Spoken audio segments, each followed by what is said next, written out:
Ešte predtým, než si pozrieš toto video, nezabudni na like, odber, nezabudni na zvonček. Príjemného prezretia.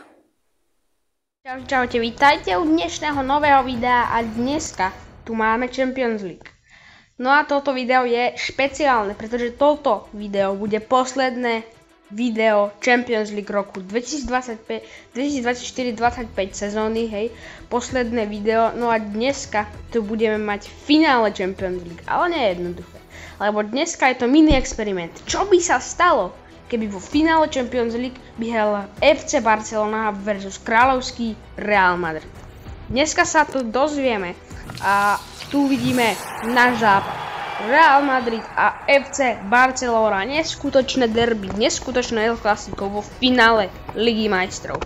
Vidíme aj cestu Realu Madrid a rovno pred cestou Realu Madrid aj cestu FC Barcelony. Budeme hrať dneska za kráľovský Real a zostava vyzerá takto. Takže v bráne bude Andrej Lunin, dvaja stopedy Eder Militao a Antonio Rudiger, Lucas Vázquez na pravom backovi, no a ľavý back bude mať na starosti Mendy. Ako cámko dnes nastúpi Brahim, dvaja Ciemka, Valverde a Jude Bellingham. Na hrote dnes bude hrať Kylian Mbappé, no a na pravom krídle Rodrigo. No a na opačnej strane Vinicius Junior.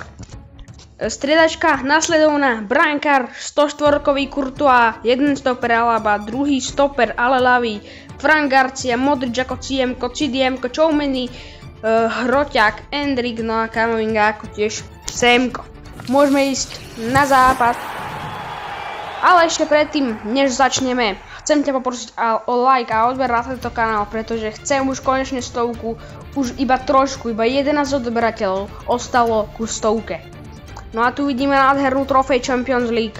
Ja si myslím, že toto video fakt zaslúži aspoň 10 lajkov, pretože toto je také video, ktoré je posledné, ale to je proste história.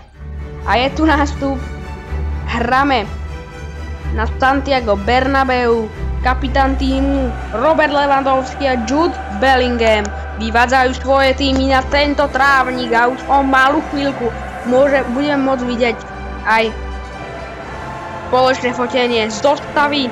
Boli teraz na obrazovke a tu vidíme nádherné fotenie obidvoch tímov a rozohrávka. Ale ešte pred ňou trofej Champions League a Kylian Mbappé môže rozohrávať. Tak celé El Clásico sa koná na nádhernom Santiago Bernabéu. Boli fanúšikovia Realu tu nachystaní na ďalšiu 16. trofej pre Real Madrid. Brahim Diaz a Federico Valverde. Mendy.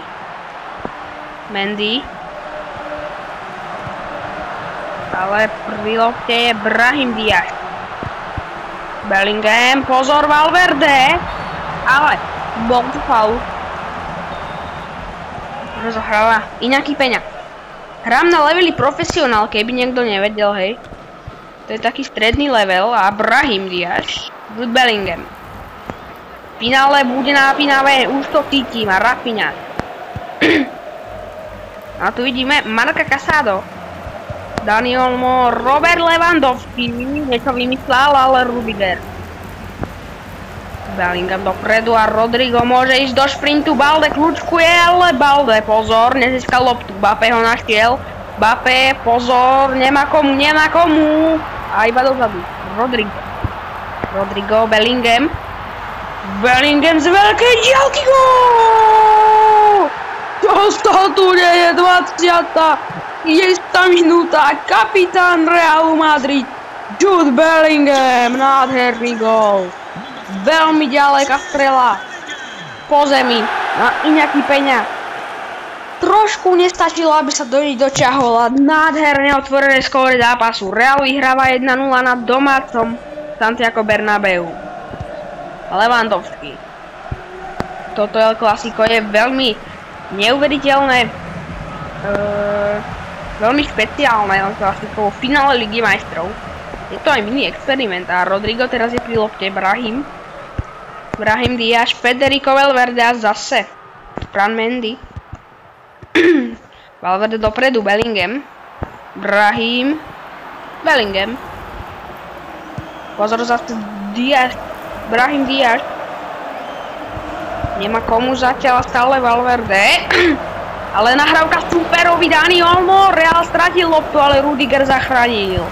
Bellingham dopredu na Brahima Diaza. Valverde, pozor, môže. Hľada nahrávku, ale Brahim Diaz, Kylian Mbappé, blok, ale blokovaná strela. A koniec prvého polčasu, zatiaľ 1-0 pred domáci Real Madrid. Druhý polčas začína čerstvý Luka Modric, ktorý vystriedal Brahima Diaza. Na začiatku druhého polčasu. Druhý polčas začína Lewandowski a teraz pri lopte Pedri, leva. Marc Casado posunul Dani Olmo a Lamine Yamal. Prešiel Mendyho, Lamine Yamal môže nahrávať. Lewandowski, nahrávka Pedri si to môže vyskúšať, ale nahrávka. A Valverde zachytil loptu. Luka Modric, vystriedajúci Luka Modric, pozor, môže ísť dopredu. Vinicius Junior, Koundé, ale prešiel Koundého. Vinicius Junior môže ísť do nádherného zakončenia. Bellingham dozadu. Mbappé, našiel Valverdeho, Valverde vyskúšal si to, druhý gól! Vletel do bránky FC Barcelony.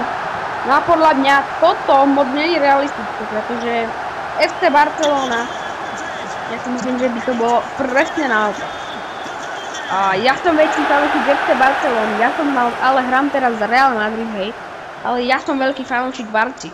Real, tiež mám rád, ale nie až tak veľa ako FC Barcelona. No ja si myslím, že by tento zápas v reálnom živote skončili na ako 2-0, ale je to hra. A teraz vyhrávame 2-0 z FC Barcelonou v tomto El Clasico. Pozor Pedri, Rafinha a Barcelona chce aspoň znížiť, aby prehrala o 1 gól aspoň. Rafinha na krídlo, Balde. Pozor Balde, hlavička Lewandowski, nemal robotu. Skočil po loptu, ale lopta sa netrafila do brány. Rudiger. Valverde. Bellingham a Modric. Belly gól, ktorý dneska dal gól a Mbappé môže ísť do akcie a Mbappé kľúčkuje, ale na Valverdeho nevyšla nahrávka. Pau Kubarci, Dani Olmo. Ale Dani Olmo. Pozor. Rafinha, Lewandowski, ale Lucas Vázquez, Jude Bellingham. Ale Kylian Mbappé, pozor. Kylian Mbappé, lavačka na 90. minúte. Kylian Mbappé, nádherná oslava. Lavačkou zase po zemi do ľavého kútu brány zakončoval na 3-0. Teraz ako Barcelona trieda. No a je tu koniec zápasu. A je tu 16. Champions League. Pre Real Madrid 3-0 porazili v El Clasicu FC Barcelonu. To sa ešte nestalo. A Jude Bellingham zdvíha nad tvoju hlavu trofej Champions League. Bellingham neuveriteľný gól dal vo finále Champions League a tu je spoločná fotka s týmto veľkým trofejom. No a na dneska to bude všetko. Champions League sme oficiálne ukončili túto Champions League a nielen túto, ale aj celkovo Champions League na mojom kanáli v roku 2024-25. Ale určite čakajte aj videá po iných témach alebo Champions League 25-26. Na dneska je to všetko. Nezabudni na like a odber na tento kanál, ale ešte predtým, než ukončíme, ja už končím komentovanie, ale vy si môžete pozrieť ešte match highlighty. Napomeniem, že 25. minúta Bellingham otvoril skóre. Prvý polčas skončil 1-0 pre domáci Real Madrid. a El Clasico bolo vzburlené, ale Valverde dokázal zvýšiť na 2-0 v 62. minúte. A potom na El Clasiku plus v 1 minúte nastavenia Kylian Mbappé zvyšoval lavačkou na 3-0 a ten dal bodku v tomto zápase. Na dneska je to všetko, pozrite si tieto highlighty ešte. Ja končím komentovanie, dovedem do počítať ďalších nových nádherných videoshort streamov a inom. Na dneska je to všetko a zatiaľ čus, ale pripomeniem, pozrite si ešte highlighty.